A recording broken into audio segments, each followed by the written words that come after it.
What is up, sports fans? We are back for another episode of JNS Philly Sports Stop. I'm your host, as always, Stephen Rychel. Got the man underneath me, Mr. Justin Fiorillio, and now a regular here on the stop is the big man himself, the Moose. Hey, what's happening? What's up? What's happening? Today? How's everybody's day? Our day's great. Great, Moose. How was your weekend, Moose? Well, I came up short in the wing contest, but that was a great event, great time. Connected with a lot of people, saw a lot of good old friends I haven't seen in a while. And we went and saw an awesome Irish singer named Declan McLaughlin up at the Fainting Goat, another great establishment there in Delco. And it was a good night to a certain point, but we don't need to discuss that because it's not even worth our time.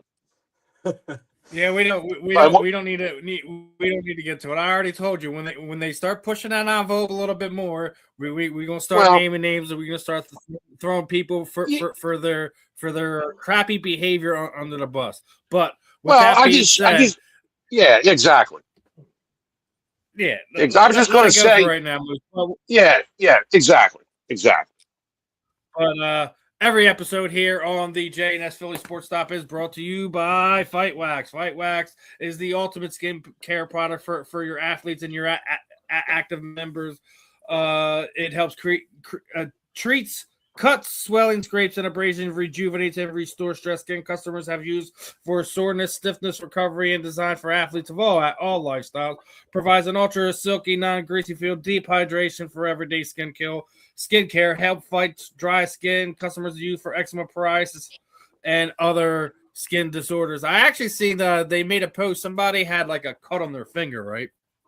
And instead of getting stitches like they require, they just used the Fight Wax, and 5 days later they're good to go. What's it? Seal up the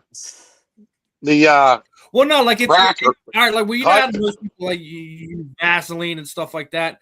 It has like the healing properties inside of it. I'm not telling you got a gash on your head not to go to the hospital and get stitches. That's not what I'm saying at all. Right. I'm saying it helps speed up the healing process a whole lot faster than you normally would. So. Does it help for allergies? For the tailgate season, and getting some stuff. Does it help for tree pollen? The tree pollen's horrible right now. It's tearing my ass up. Yeah. Obviously, I got something I do want to talk about, but I also want to bring something else up first. I seen this when I had to get your guys' opinion on it, right? So, what is the weirdest Philadelphia sports tattoo you've ever seen? I got one for you. Like weird, right? like that. Whoa, that's scary. I ain't beating that one. So somebody shaved the top of your head, and you got gritty on top of it. It's a real tattoo. That's the absolute weirdest Philadelphia sports on tattoo top of the head. Oh man, dude! My life on top of the head. I know a ton of people with just on normal top of the head, exactly. So who's going to really see that if unless you're standing up on a building looking down at the dude's head? I mean, but if he's also somebody who shaves his head regularly, it's not really a bad idea. Oh hell yeah! Right. So it's not really. Yeah, it's not really a tattoo, but that Dumpy guy, he has like his whole body tatted up with the whole Philly things and the road and shit. Oh, yeah. That's not a tattoo. He's got a bunch of them, dude. He's got that's a billion. The Philly fanatic belly button. That was smart. I'll give Dumpy. That's creative. Very creative. Very creative. Yeah. He's got. I wouldn't. On him. I wouldn't do it, but Yeah. Yeah. No, give me a few minutes to do some research or something. I could pick one. It's basically like the Eagles logo in memory of my best friend who passed away in 2005. So I still got to add more to that. I actually want to add like the city skyline and a couple of the trophies. The World Series trophy, the Super Bowl trophies. Yeah. So, yeah, I'm definitely gonna add to mine at some point in time. But that's like my only like Philadelphia sports one that I have on me. But when I came across that one, that was I guess I have to say the most unique Philly sports tattoo that's interesting. Ever came across? Yeah, really. Yeah. I mean that I was just thinking to myself, I can't think of anything else that's going to top that in my memory. So got full on saying the Moose in the chat here. Oh, you got a fan, Moose. Yeah, how you doing? I actually have my glasses on. How you doing? Yeah, it's I'll pull it up again. It's Vikram_Singh. I don't know. Sounds like you got Hey, how you doing, buddy? Give us a follow. I always make sure when I come across stuff, I pull that one up. But lots of crazy stuff going on in the sports world today. I mean, obviously, Flyers control their own destiny. You know, this was from yesterday before game day when they put a beating on the Winnipeg Jets, and five of the Carolina Hurricane starters are not playing tonight. The Flyers went from being a dog to a favorite for tonight's game. Mm-hmm. It's here, dude. They control their own destiny. You know, they basically, you know, a win and a tie or an overtime loss that at least gets them another point. Guarantees that, but they control their own destiny right now. They just got to win, basically. Are we still looking at Pittsburgh in the first round then? There's no way they can't. They won't make the playoffs. Yeah. But I mean, who would have thought that this team would have been the one that got them back into the playoffs? Yeah. What are you? When the season started, Justin already knows this. When the season started, I was already sitting there saying, "Watch out for this team to potentially make a playoff." You know, because I thought a lot of people thought that this would be next year, right? Right. But I've been in on this team. I think we give Harry Roseman a lot of credit. People need to stand up and give Danny Briere some credit. What he's done in less than 5 years. Yeah. I mean, this team, man, they you like you said, they're probably a little bit early, but I mean, look, they're right where you want to be, and we're still looking at Pittsburgh in the first round if everything goes right? I mean, listen, bring them on. But that's a beautiful matchup. Like to bring playoff hockey back to Philadelphia, and then get the matchup of the Pittsburgh Penguins. That's awesome. I mean, has to be our biggest rivalry at this point in time, right? Yeah. I mean, I know a lot of people will say the Rangers, the Bruins. For a point in time, it was the Devils, but Pittsburgh has always been our rival. If you really, Sidney Crosby. I mean, we all can't stand that guy. Yeah, the most hated villain on ice to come into Philly. Let's not go Pitt. Let's go Flyers, mofo. There we go. That's what we're talking about. I mean, yeah, we're on this side of Susquehanna. We're on the east side of it. The west side, we don't even know what's over there. You know, it's funny that even though they're different conferences, it's funny that the Eagles and Steelers don't really have that rivalry, but it's also we don't play each other that much. So that really.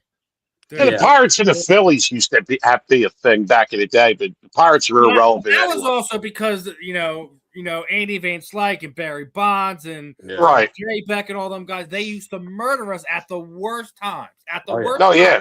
It wasn't just that they were better than us. It was just that we would get matched up with them. You know, September as we're getting ready to get into the playoffs, lose that series, and then we're on the outside looking in, and then you don't make. Yep. Now they were in our division too, I believe, back in the day. Pittsburgh. Back then they were in our division. Exactly. Yeah. So. They were always a stumbling block at the wrong time of the season. Them bastards. But I would agree. They're probably the biggest rival. I'd say right now, like just that bad blood. The Penguins. Flyers. Penguins. Sidney Crosby.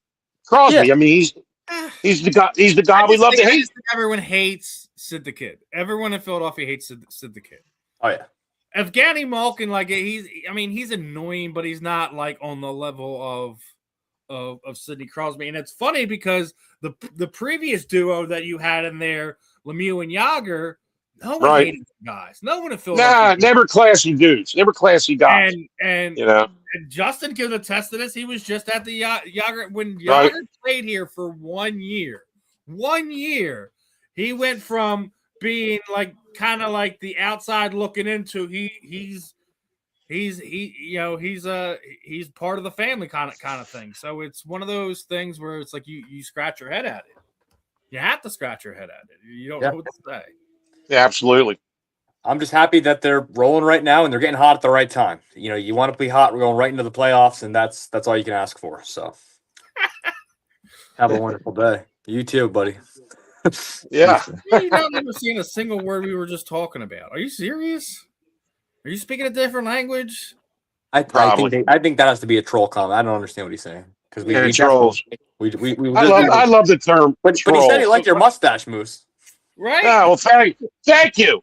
I do it myself. I'm pretty good, but I'm not a licensed barber, but I do a pretty good job. Well, the troll thinks so, I guess. And a troll. And when I think of a troll, I think of the little dude with the wacky hair, like 3 foot tall. Yeah. It lives under the bridge, or is that Dora the Explorer? I'm thinking I'm the grumpy old troll. You know what I'm talking about? Oh Yeah. Oh, I know what you're talking about, Moose. But before I get into the complete crazy nonsense that we're going to have to break down, I don't know if you guys seen this, but we were already talking a few weeks ago about what Bare Knuckles is going to be doing for the 250th anniversary, of our nation's capital. But Cage Fury Fighting Championship is also going to be doing their own thing, as they just announced a unique event that in the company's incredible 20 year history, the thrill of the hill, so they're going to be doing an outdoor event at the Union League of Philadelphia for the America 250th commemoration. Takes place outdoors, expansive grounds, Union League, Liberty Hill, where unmatched inclusive experience awaits guests, featuring exclusive chefs, top tier spirits, and concluding with amazing fireworks spectacular to go along with the MMA event that's going to be built around a fast-paced world class show that Cage Fury Fighting Championship put on. Cage Fury Fighting Championship is, in my opinion, the premier local MMA show here in the tri-state area, and having that go down to coincide with what Bare Knuckles already doing, on top of what the UFC is already doing with the White House event, I think the June-July bill for combat sports in the, you can count DC as a tri-state area, but it's going to be another fun event, an outdoor event. You can't. It's hard to predict the weather, but when those events go off the way they do, they should be fun, and especially if you're going to add fireworks onto the night of MMA fights, it should be a fun night. I'm looking forward to seeing what CFFC puts together for that one. Sounds pretty cool, man. I mean, you can't beat outdoor summer, man. And by the way, just not to change, like this summer, apparently they're doing all these celebrations for all these things. I mean, plus, it's gonna be a great summer. You got the All-Star game in Philly, you got the World Cup, you got all these things going on. So I mean, this summer, I'm sure you guys see it on your social media feeds. Everyone's hyping up the summer of 2026 is gonna be this amazing summer and all this. And hey, I hope it's an amazing summer, but regardless of what promotion people support, what fighters people support, it should be a fun event, point blank and period. So the outside's pretty cool. It reminds me when WWE does WrestleMania's outside. Any type of event like that outside is pretty cool. When it comes to the combat, sometimes soon, I didn't know. WrestleMania is this weekend coming up. WrestleMania is this weekend. Yeah, you know what? Why doesn't the basketball NBA go outside for a game?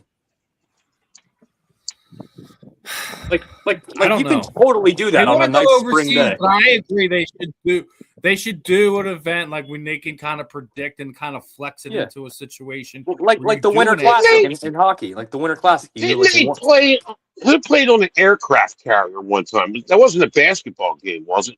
Or was I know wrestling did it. I think it was some basketball team or a football. No, it was a football game. No, not on an aircraft carrier. It wasn't a football. I think it was a basketball game. Okay. On an aircraft carrier. Because I know WWE did that back in the day. They did a wrestling event it was around 4th of July. Lex Luger came in. It was he slammed Yokozuna. That's what it was. It was a body slam challenge. I think sports needs to copy WWE a little bit more often than Moose. Hey man, they make a lot of money. They're worldwide. I actually know that, to be honest with you, and they're using it in the storyline a lot. The tickets for WrestleMania, the prices are too damn high, and the sales are bad. So CM Punk, a bigger WWE fan, but I'll say it like this: I I took my son when he was here in Philadelphia, but I feel this year's WrestleMania, for whatever reason, it's not pulling eyes for whatever reason, whether it be the matchup, whether it be the storyline, whatever. I just feel they brought, compared to WrestleMania's past, it doesn't have the buzz that you've had over the past few years. They brought Pat McAfee in to be with Randy Orton. Pat McAfee's doing the heel shit. And that apparently it's some real life stuff's coming into the storyline, which I like. They're blurring the fantasy and reality, which wrestling's supposed to do. But apparently, from what the stories are, is Triple H didn't make that call. Ari Emanuel, who owns TKO, made that call, and he's also McAfee's agent. And then they're trying to bring The Rock into the mix because The Rock does really sit on the board of directors of TKO. So I think The Rock may show up, and we'll see how it goes. But they need to do something. Now, tonight's the go-home show on Raw, so it needs to be decent to set you up the next weekend. But, they used that. CM Punk used that in his pipe bomb promo last week about the ticket sales. He was ripping TKO, The Rock. Yeah, listen, I did know that. My son came in and was like, you see Punk's pipe bomb promo? I'm like, he did another pipe bomb promo? Okay. Oh, yeah. It was good, man. It was good. He went off script. They have to get him invested, and they haven't had them invested really, truly since the Attitude Era, if you really ask me. Right. Well, that's McAfee's thing. He's trying to say is we need to love some of the wrestlers that go out there and do their thing. Right. But, Pat McAfee's trying to bring the Attitude Era back. That's what his whole spiff was in his promo. But you can't recreate something like that. You don't have an outside promotion as well. There is no more WCW. So there's AEW, you don't have the level of stars that were at WCW either. So there is no real Attitude Era. Like, I mean, you can adopt another one like it, but I don't think they have the talent or the guys with the mic skills to be able to pull that off. And who has good mic skills? Cody Rhodes does. Roman Reigns is starting to get better on the mic. Some of the promos he does. Of course, you got Paul Heyman.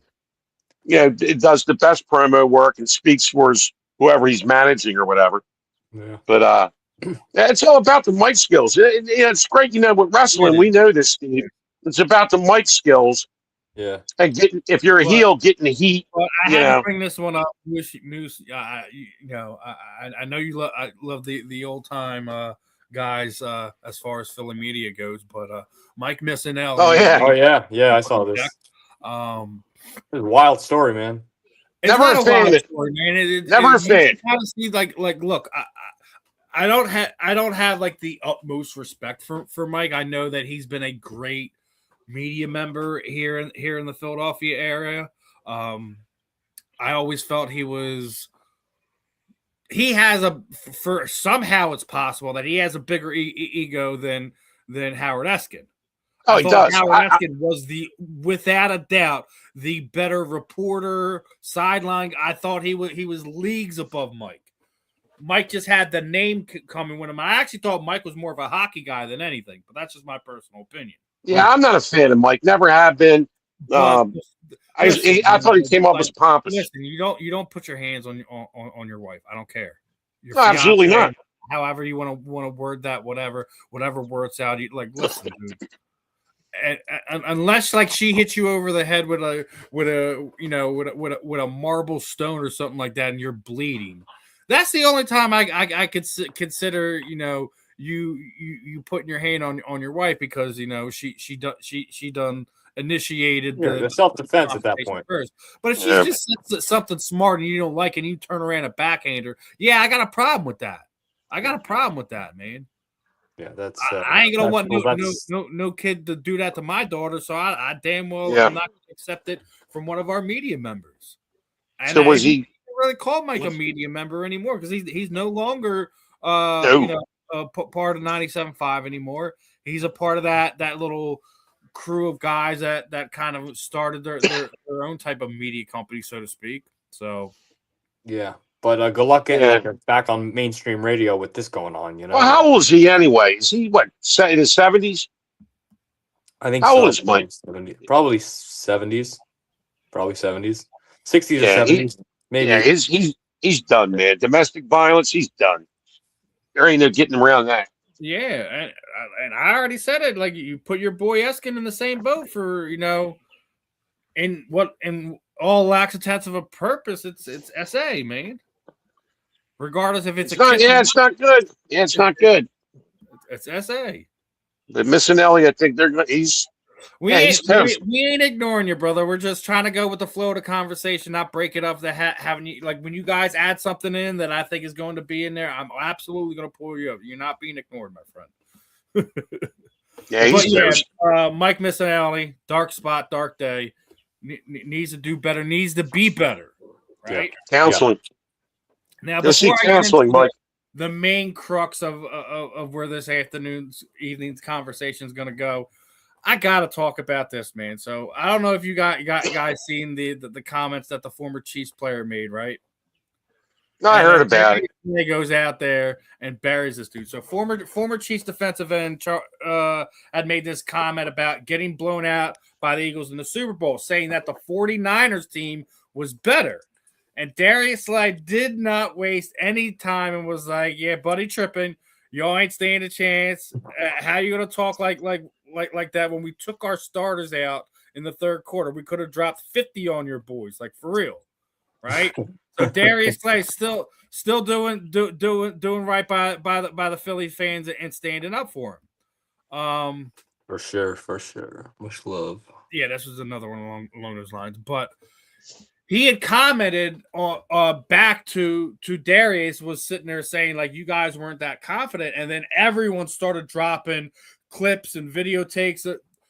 Mekhi Becton had set up the appointment with his tattoo artist the night of the Super Bowl.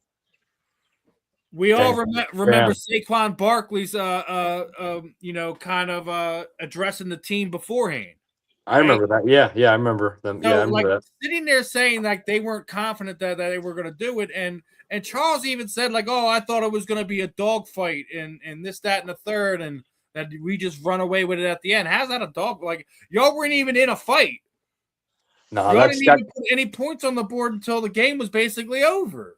Yeah, it was garbage points. It didn't matter. We pretty much felt like we had that victory at halftime. That actually could have been the biggest blowout in Super Bowl history if it actually already wasn't close. But it was like, you know what I mean? Like, it could have been. There was that one. What was it? The 49ers or Broncos game? Yeah, it was 55-10, I think. Yeah, Broncos, Niners. 55-10. But look, man, we had a chance if we actually would have kept everybody in and kept. I agree. And I think that's why Jalen was mad. Like, are you sure? You sure you want to do this right now? Like, that's you might as well embarrass him. Let's embarrass him. Let's humiliate him. Let's say, hey, we kicked your ass by a shadow of a doubt. You know what I mean? We kicked your ass. Yeah. You know? I think comments like that is going to make sure that moving forward, you ain't going to see that. You're going to see guys you're just going to see players and coaches literally put their foot on the throat of the other team, and whatever that happens to be the final score happens to be the final score. Rev the gas up, man. Blow them out. Dude, make them remember you for the rest of their lives. Yeah. Yes. You know what I mean? Yes, you got to give it. You got to give a team space in the locker room. Draft week. I came across this one. I wanted to get your guys' opinion. Right? We've already seen reports on this and reports on that, and this person's on the hot seat and that person's on the hot seat. So I want to get your opinion. Who has more to prove this year, Nick Sirianni or Jalen Hurts? Now, both of them, we've already had conversations. Jalen's done more in the first 5 years of his career than some other Hall of Fame type level guys. He's done more than Patrick Mahomes in his first 5 years of his career. He's done more than Steve Young's first 5 years of his career. Troy Aikman. You can go down the list of Hall of Fame type level guys where Jalen has done more than him in his first 5 years. Now, Nick Sirianni, he has more wins in his first 5 years as a coach than Bill Walsh, than some of these other top guys. Now, he's not have the most being the first 5 years with a team, but that being said, they're both winners. regardless of how the outward media looks at Jalen or at Nick Sirianni. But in your guys' opinion, who do you think has more to prove? Let's start off with Justin on this and then go to Moose. Who has more to prove, Jalen or Nick Sirianni? Well, my answer might surprise some people. I'm going to go Coach Sirianni because I think I feel like he might be on a little bit more of a lot more of a hot seat than Jalen Hurts, and I think the Eagles are more likely inclined to maybe, in my opinion, move off of Coach Sirianni than Jalen Hurts first. So I think that means that Coach Sirianni, in my opinion, has more to prove this year. I think Jalen Hurts has a lot to prove still, but not really because on resume wise and stuff. But he always has stuff to prove because there's always the haters for some reason around him, and that's what I mean by that. Because he's always supposed to be proving people wrong, even if he doesn't really have to. But because that's the Jalen Hurts story. So Coach Sirianni, though, all these different coordinators, all the situations going on, I just think listen, with Mannion coming in, if let's just say he's actually like really good, like on offense and stuff, and Coach Sirianni makes bonehead decisions or he loses the locker room or something, I don't know what, but if it's clearly he's the issue or something, or we don't, or if it's a year just like last year we just had, and he's and Sirianni's behind it again, I mean, yeah, and Hurts plays decent to well, good. I mean, then you can't. It's not good. So I'm gonna go Coach Sirianni. All right, that's fair. Yeah. What about you? What about you, Moose? Who are you feeling with? You feeling this is more on Jalen's shoulders to have more to prove this year, or is it Coach Sirianni, like Justin said? Well, the first one to get let go or fired when things go south is the what position? The who? The head coach. So yeah, I say I agree with Justin. It's on the head coach because when things go south. I agree with you to a point. I agree with both of you to a point that I think that the more pressure's on Nick Sirianni than it is Jalen Hurts. But as everyone's been kind of pointing out to us, this is a contract here. Jalen Hurts should be getting an extension. All this other nonsense. So and Adam Schefter came up with this great, because I don't want to get too far back into what we were talking about last week with the hit pieces that were being put on Jalen Hurts, but Adam Schefter hit this one on the head, right? So, and what he basically said is what he finds interesting is, here's some food for thought that, when we think, as we go along, we spend an awful lot of time talking about Jalen Hurts, right? And that's fair. I got it. Big deal, polarizing figure to an extent, but Joe Burrow, Justin Herbert, their contracts got done 2 weeks after Jalen. Why is anyone not talking about extending either one of them two guys yet?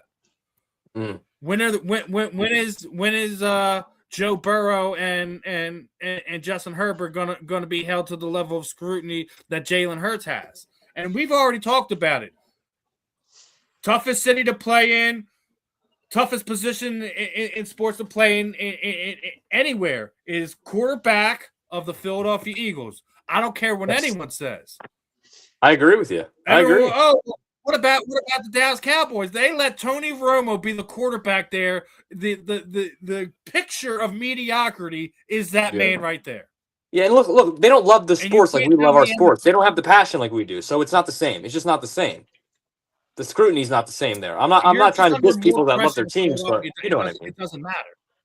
It really doesn't matter. And I think for part of a reason, I think that's why a lot of people are harder on Donovan McNabb and what he had to endure throughout his career and things of that nature. Jalen Hurts does everything the way you would want a guy to do it in that type of situation. And it just gets me that we still have to sit there and have these freaking conversations about this kid when he has done everything you could possibly ask of him. Yeah, it's ridiculous. And then we have to hear these ridiculous hit pieces, and we're going to get to that part of it in a second, because that goes into our main topic for this afternoon, this evening, wherever you're at. As we got our good friend from India tuning in tonight. So let's kind of break it down here, right? You notice something? It's been about a week since this report broke about Dianna Russini and and all that. The AJ Brown noise all disappeared. The Jalen Hurts noise have all disappeared. Hit pieces on the Eagles have all, but you can't tell me at this point in time that these two were not plotting against AJ Brown. We're gonna get into this in a second, right? Because I know about plotting. Ooh, that's crazy. Actually, that's a good conspiracy going on. And listen, I look. We're gonna put it out there. These are the photos. Everyone knows what it is at this point in time. I'm gonna say this much point blank and period. Because what did we say a few weeks ago when we were talking about Hollis Thomas and Susie Selleck, who are both single, by the way? I'm going to make that point known. I could care less if Dianna and Mike are having a personal relationship outside of the business aspect. Do not care. No one. It shouldn't be anybody's business at this point, except the fact that they're both married. So it's more of a moral boundary that shame on them. We don't know. Other than that, both of them of a divorce, and this all came out, and then without a doubt, those pictures came from some type of private investigator that was following them. We don't know if it was one of their spouses, if it was somebody just trying to get some dirt on either Mike or Dianna. We don't know that at this point in time, but we all can sit there and say, like, it's really odd that once this thing started and they've made their comments that it was a girls' weekend, it was a friends' retreat and all that other thing. Why hasn't any of the friends stood up yet? Where were Diana's girlfriends? Because the other photo that was shown that looked similar to the one I just pulled up had a bunch of guys in it. Where are the girls, right? If it was a girls' retreat. So that being said, I'm going to pull up a couple posts from Dianna, and this seems to be a pattern when it comes to Dianna, right? So for people who don't know, she used to work for ESPN. She used to cover the Washington Commanders about 10 years ago, right? Well, during that time, the Redskins GM's wife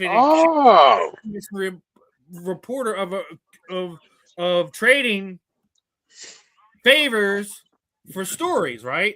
I remember that. Now, who she'd had to later recant this story, right? But she went as far as going out there and was putting tweets out and atting Dianna, and we basically said how many you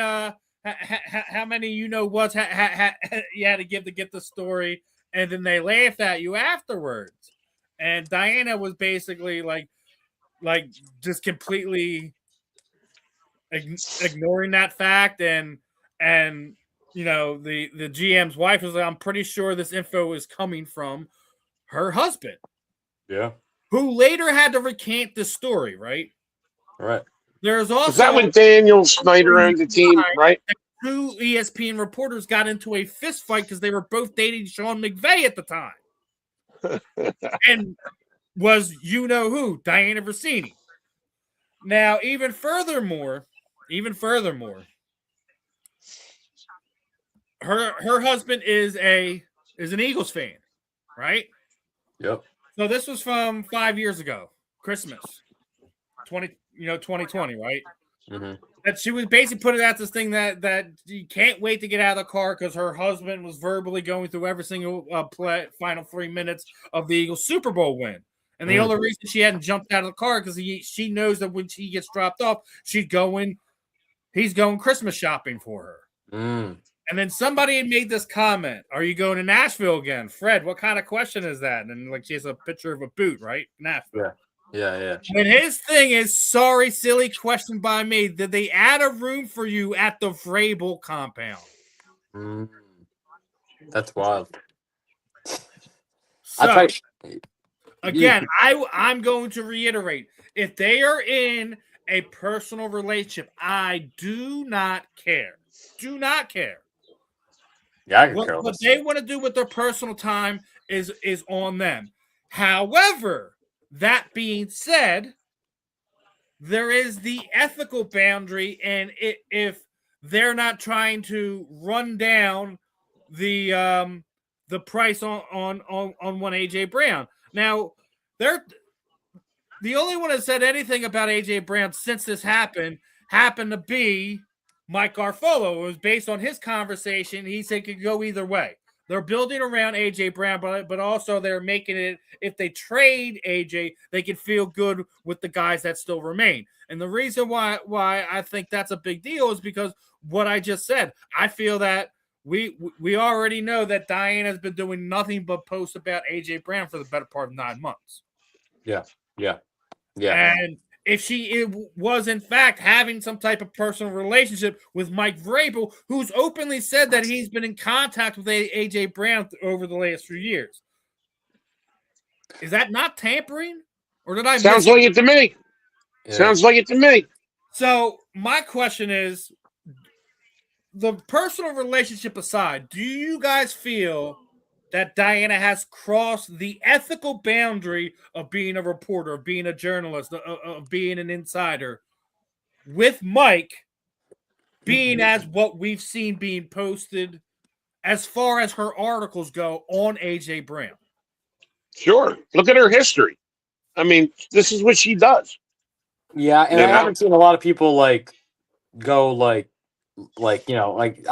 listen, I'm not saying every one of her stories are made up or false, obviously not, but where there's smoke there's fire, and it's just a lot of bullshit. And there's never anything you can really prove with some of these outlandish reports she makes. So I think to answer your question, Steve, she probably was a little unethical in the reporting of the A.J. Brown situation. Yeah, definitely. Yeah, absolutely she was. Absolutely.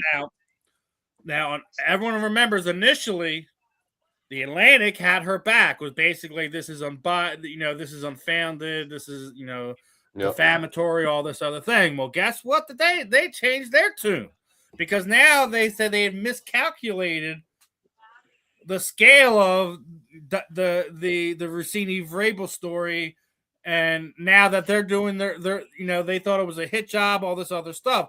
Now they're starting to take another look at this thing and seeing what's going on.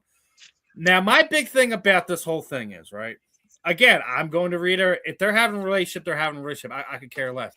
My problem is when it crosses that ethical boundary. Now, you've had other people go out there and basically just try to shoo this away, and there's nothing there. My thing is like this: if she really was having a girls' weekend, or even if they weren't having a girls' weekend, if she misspoke on that, and she was just having a getaway, well, where's your family, Mike? Where's your family? This is why I think that whole story is BS. It's bullshit. Yeah. Why are they together? Why are there pictures of them together? You know what I mean? And then even they were trying to talk to it with Ocho and Shannon, and Shannon Sharp's the wrong person to ask about this. God, yeah. But Ocho is basically like, who gives a bleep? Who's sleeping with who? And that was his thoughts on the report. But it's much more than just the fact that they were caught together, because they were also caught together at the combine having a drink at the bar. I also just shown you tweets from 5 years ago where they were asking if she was going to Vrabel's quote unquote compound. Right? Man, you're like Sherlock Holmes on this investigation. You are on it. But here's the thing. I'm doing this because I want all sides being talked about. It's not like, listen, the fact that we don't know if they are dating or if they're having relations together or not. It's none of our freaking business. That aspect of it is none of our business. That's their business. That's for their family, etc., and all that to deal with. That's none of our business. Where I'm talking about is where what they're doing is affecting on how she reports things. Journalism, come out. Absolutely, it is. That's where Maya was like, "Hey, we need to take another look at this," because, like, listen. We talked about this all the time, and we talked about this before. When we were trying to get you guys credentialed for Knucklemania, I talked to you about how you have to go about things. You have to have the XY. Like, I'm not sitting there saying Dianna didn't earn to be in that spot that she is, but when you're seeing all this other evidence that she is at periods of time in her career behaved in a certain type of way. Yep. how they're. And I didn't even get into all the stuff with her husband. That was just the one screenshot I found. There was all kinds of stuff of her burying her husband on air on somebody's show, regardless if it was just a podcast or on TV or whatever. Yeah. Like, listen, the way she's talking is talking like somebody who isn't in a relationship, talking about hiding partying, going to Miami from her husband, talking about being brought on a show and them referring to her as an insider, and to her sitting there responding, say, I want to be referred to as a MILF. Like, there's just certain ways man, hear stuff. It makes you question that other part of it. So if that's how she's acting, I can't put it past it that there's a possibility that she is having a situation where she has crossed those ethical boundaries as a reporter, as a journalist, as a columnist, etc. Yeah, you guys want to hear a quick? Here's a quick joke for you guys. So that both publications that she was working with has put her on the sideline, and she's no longer writing for them right at this time. And the funniest part about it is all other guys that are doing podcasts are sitting there saying they would hire her after the fact. Man, y'all do not look like Creepy Joe at this point in time. No, they're all trying to get some. Maybe they all want to get some. They see she's easy. Hey, it's like the old secretary, right? And the boss says, "Hey, you want to move up in the world? You know what to do. Meet me in my office on your knees." You know what I mean? Damn, Moose, right to it, I guess. Here's a joke for everybody. So Dianna Russini went from an NFL insider to the NFL insider. There's my joke of the day. Oh, okay. Boom, boom. Let me find my tomatoes. No, I'm just kidding. Kind of a D- joke. I got you. No, that's good. It's good. Good thought. Man. It's Inside, all right. You put all these things together that Steve just rattled off, and it's like you just combine all of them, and it just says something's fishy, like something's up. You know what I mean? And, you can't have a slut. or if Moose wants to say that, whatever. Sorry, I might get sued. Sorry. Oh, you're just gonna get violated in Steve's live on TikTok, but that's about it. Said hut, HUT, hut. Like Pizza Hut. Thank God. I'm keeping it pretty clean today. He's the biggest Pizza of the Hut in the NFL right now. Pizza the Hut. I don't care. I don't care who you're canoodling or who you're not canoodling. It means nothing. Don't mix business with pleasure. That's all. You don't sit where you eat. But when you're a media, like there's certain lines you can't cross. There's certain conversations that you can't have.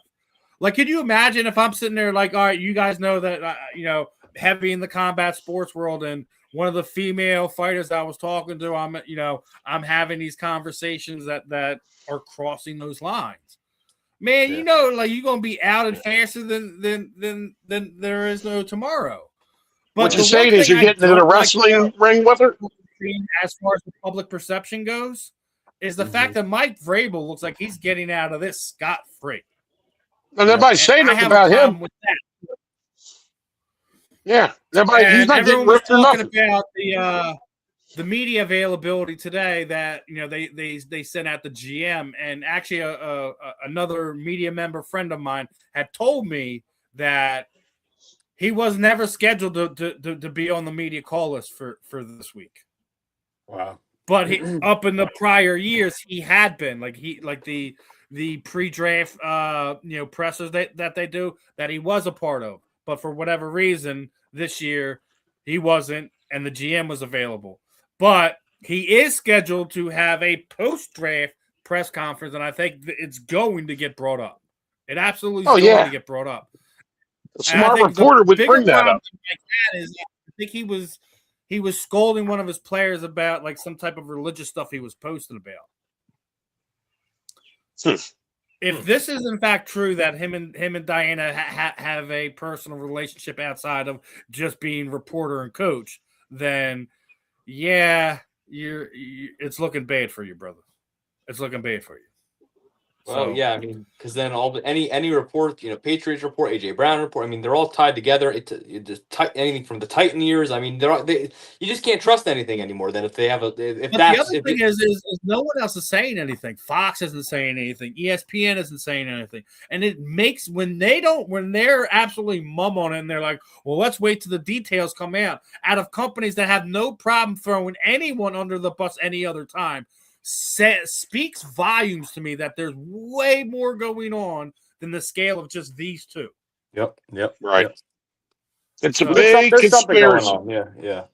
It ain't a conspiracy. We all know, like they're. It's about to go down.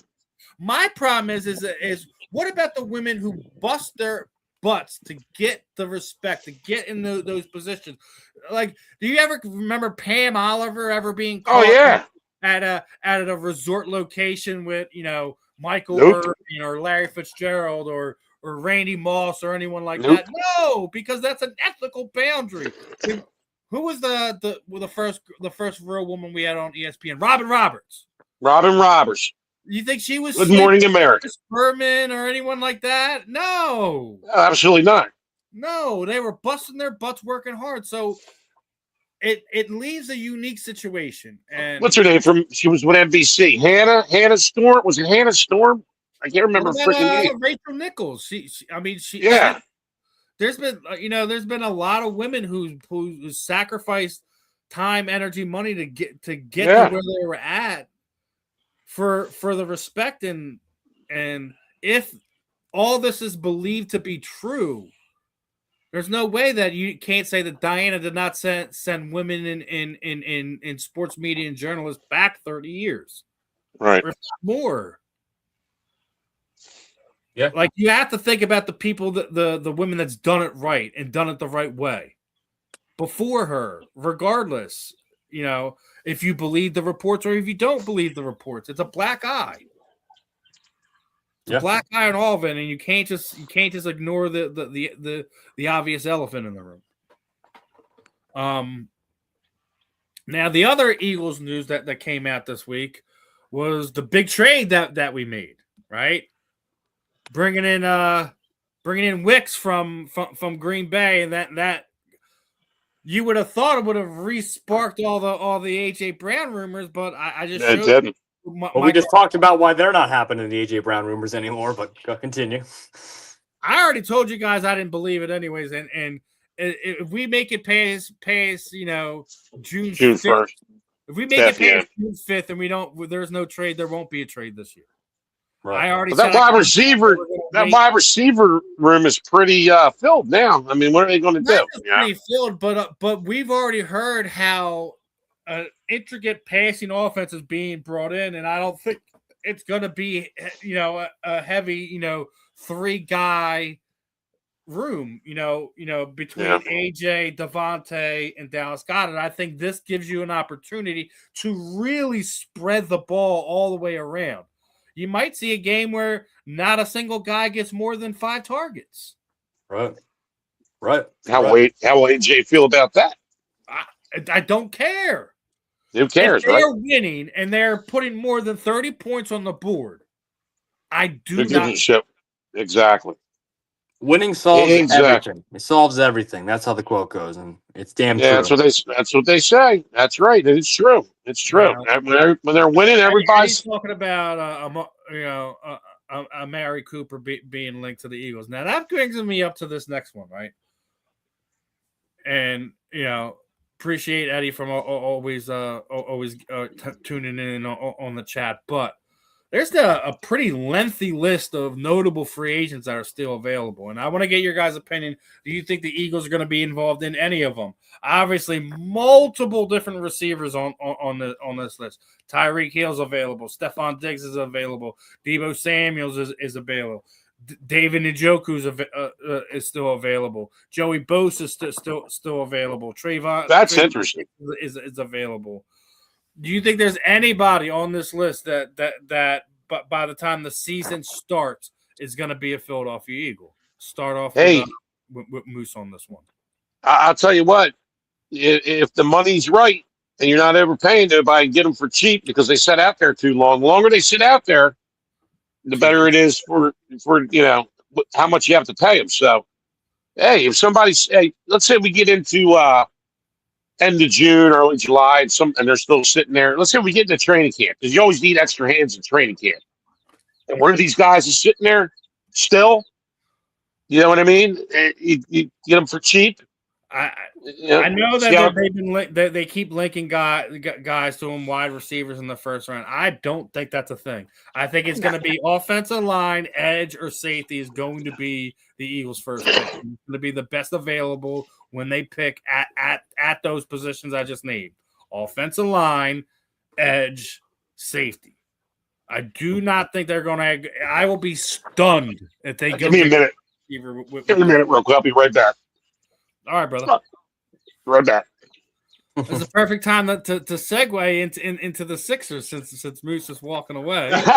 He's gonna come back and bitch now. Damn it! All right, listen, we got to talk about it, bro. Let's talk about it. At this point in time, Joel Embiid is injury cursed. There's no talking around it.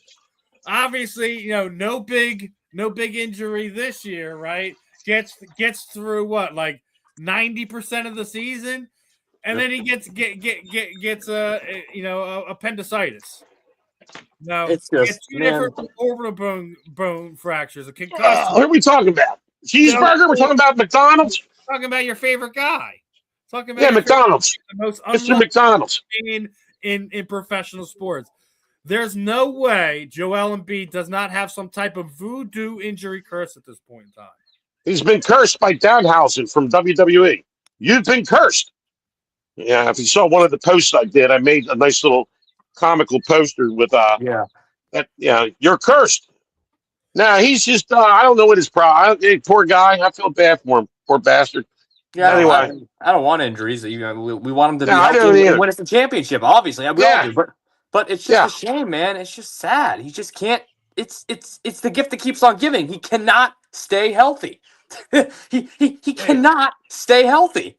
If he's on the roster next year, something else is going to happen. We all know what's going to happen. So it's you can't help that. I mean, I don't know if that's due to him eating too many cheeseburgers or what. I don't know. I'm not being mean. Listen, I had appendicitis when I was like 16. It's not something fun to go through. It's definitely no. I feel bad that he's going through that. And seriously, I wouldn't wish that on anybody. And it's just like this is one of them freak things. It's like Russian roulette. You can get it or you can't get it. It's like tonsillitis. It's like any of them other. So we all agree, unanimously agree. Joel Embiid has to be injury cursed. There has to be Papa Shango somewhere, shaking some talisman somewhere that with a Joel Embiid, doll. He pissed off somebody. Now my thing is is VJ Edgecombe. Now this is a comment that the rookie wall, and a lot of people don't feel like he's hit it. Let's be honest. The story of this season is absolutely the emergence of VJ Edgecombe. None of us who were guys that were for him or anything like that could have imagined the impact that this kid has had on this basketball team so far this year. He's been amazing. He is the story of this 25-26 Sixers basketball season. Is he gives you a position that if you really do want to find a trade partner for Paul George or Joel Embiid this offseason, then you're not going to be in a terrible position because you have Tyrese Maxey and VJ Edgecombe there. Absolutely. Right? Absolutely. Hey, I've been saying it. I know Moose has been saying it. Is the story of the season. Regardless if they're one and done in the playoffs, they make it to a divisional conference. God help us if they make an NBA Finals appearance or anything like that. Oh, Christ! You might as well put mud on my face if they do. Don't trust me. I'll be the first one there. Rah, awesome, yeah, woo! But healthy Joel Embiid's going to lead us to the championship this year, guys. Yeah, but I don't see that happening this year. So anyway, Joel's going to miss a month. Joel's going to miss a month. Yeah, so they would have to at least get out of the wild card round. And that ain't happening. the division conference championship before we. Who would they play? Who would they play? The Hawks, hypothetically. well, they got to through the play-in first. Playing the Hawks right now, the way it looks like. Oh, so they got to do a the play-in. Isn't against Orlando, but it looks like where's it at? If they get in, it'll probably be the Hawks. Yeah. So where's it at? Orlando or here? Well, it's both. It's no. Series. We got home court advantage. Yeah. That's what I mean. Okay. Yeah. And not only that, I don't know if you heard that they're going to be wearing the 01 blacks, and the floor is going to be done like the 01 season. Oh, good. Maybe that will give them inspiration there. Put AI courtside and tell them, let's go, boys. Let's get her done, man. Get her done. Now we were talking about Maxey, right? And I mean, Maxey's increased his numbers each of the last year, but Edgecombe has to be Rookie of the Year. We talked about this before, right? 75 games, 16 points a game. Almost 6 rebounds per game, 4 assists per game. Almost 2 steals. He's 44% from the field, 35% from 3-point. He's an 82% free throw shooter. Is he not the Rookie of the Year? You would think he's playing. I know everyone's on the kid Flag, right? Yeah. Yeah. Now he's played 75 games. That's pretty impressive. Rumor had for a second, right? Is VJ Edgecombe the NBA Rookie of the Year this year? I think with those numbers, yeah. I think with those numbers, yeah. I think he has a super strong case to be Rookie of the Year this year. Yes, 75. Absolutely. He's played 75 games. That's pretty damn good. Yeah, I think. Yeah. I think he definitely does. It's close. Flag's definitely. I mean, it's very close. And the reason I'll say Edgecombe though is because Edgecombe just to me is he has a little bit more bounce in his step. He's more athletic. He can get to the basket a lot better, I think. And I think he. Also, here's the thing. There's no, we had Embiid, and we missed Paul George with all that stuff, and like Maxey and Edgecombe have kept this team afloat. You know what I mean? So I mean, and it's a play and whatever. I mean, they're doing. He's special, man. Edgecombe is special. So I think he does have a strong case. Yeah, Rookie of the Year. Yeah, I like him. I like him and Maxey. I mean, look, I ripped the Sixers. And it's a little bit of a somber one, right? Yeah, so everyone knows Matt Cord has been the Sixers PA announcer for almost 30 years. Yeah. Hell of a job. His last season. This is his last season. Moose, what is going to be your memory of Matt Cord as his time comes to an end here? Oh man, I remember listening to him as the DJ on 94 WYSP, MMR, MGK. He's been doing the Sixers, and I mean, let's see. I'm trying to think. Probably during the AI when when he did the introductions, 6 from Georgetown, he just had a way to really hype it up, man. But man, Matt Cord for me, he's a radio guy. He's been on all the rocks. He's a rock guy, you know what I mean? And he has a unique voice. He's a hell of a nice guy. I can't remember. I might have met him years ago. I can't remember. But yeah, that's. He's a special dude. I guess he stayed on the radio. He's on MMR now because he took over from Pierre Robert.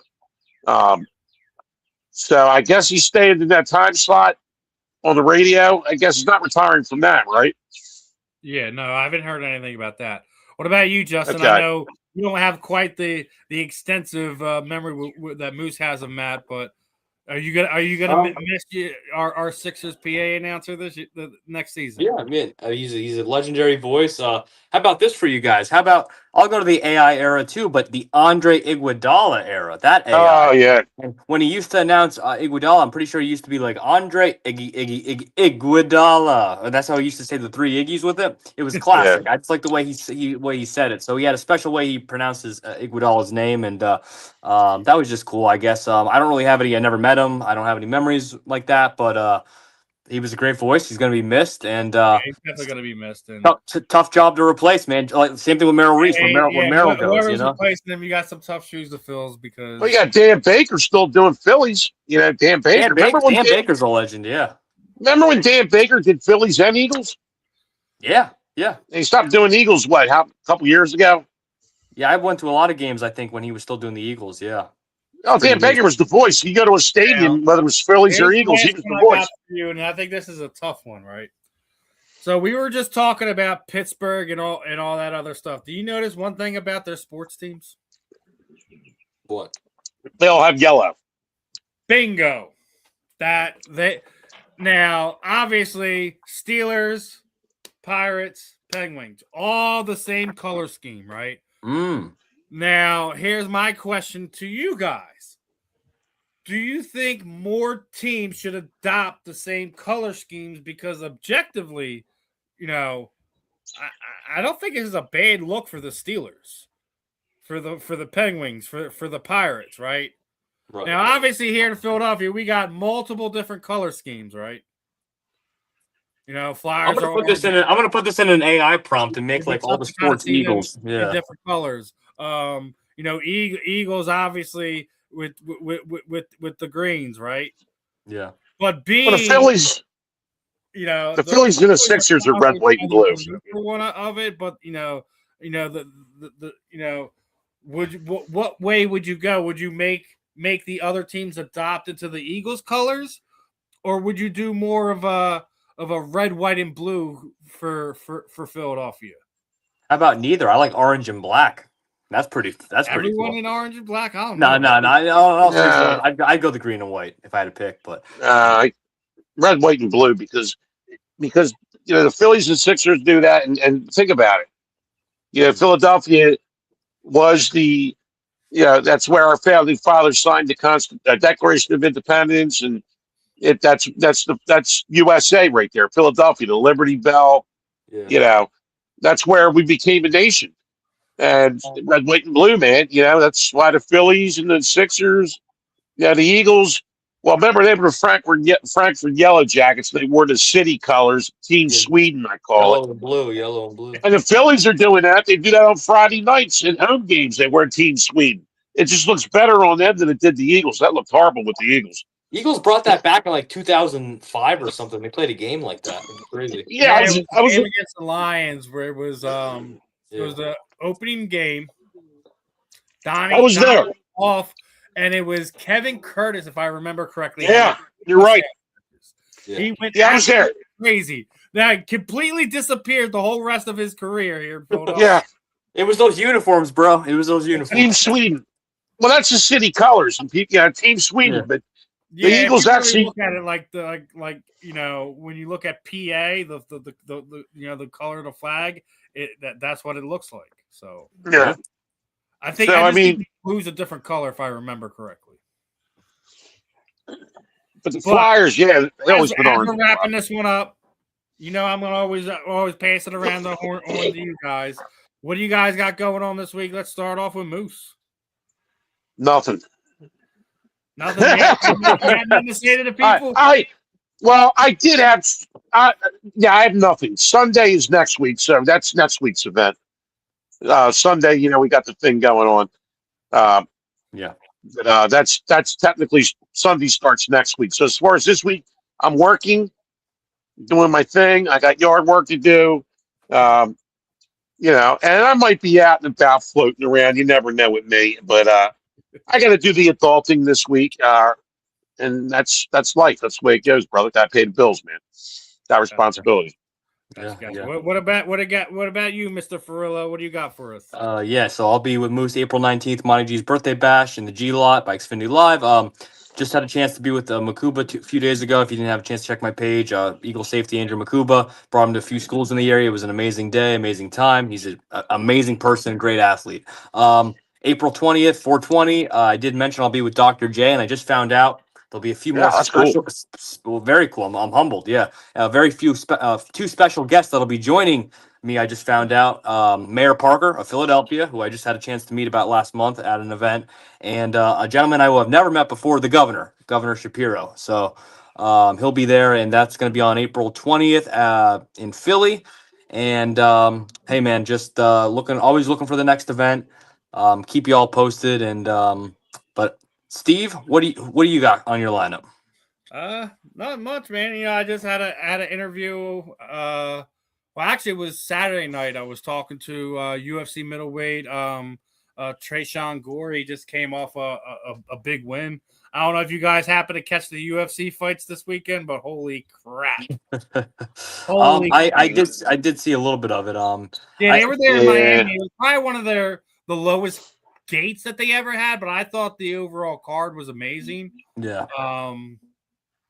I can't wait to see how a championship fight, and you have a challenger basically blowing his knee out and stopping the champion on one leg. You got to tip your cap, man. That's just an amazing performance. Hats off to him. And there was a couple other amazing fights on it. Apparently, President Trump demanded that we get on the fight card right there ringside, and the winner of the heavyweight fight, Holkett, he's probably going to be on that card now, and so we're going to get an additional fight to that, and we'll talk more about the White House card as we get closer to that. But other than that, another fun episode in the books. You guys, appreciate everyone for tuning in. Appreciate all the comments in the chat. We got somebody from India hopping on the chat today. Oh, you know what? Hey, Steve, real quick, I almost made a mess up. If anybody's wondering what this bottle is, it's El Wingador Brands Champions Blend Sauce. Goes on anything and everything. Former 5-time Wing Bowl. If you don't know what the Wing Bowl is, Google it. Wing eating champion. He came up with this sauce. It goes on everything. I'm addicted to it. Wingador.com. Get yourself some. You don't know what you're missing out. It enhances the meal 110%. I ain't joking it. So go check it out. Fight Wax and El Wingador. I got to get my own sponsor now to add to the group. All right, hey, guys. man. That's a cheap plug. Cheap plug. Appreciate everyone for tuning in. Dealing with all our nonsense here on the JNS Philly Sports Stop. I'm Steve. That's Justin. That's the Moose. We'll see you guys next week, my friends. Peace on out. Adios.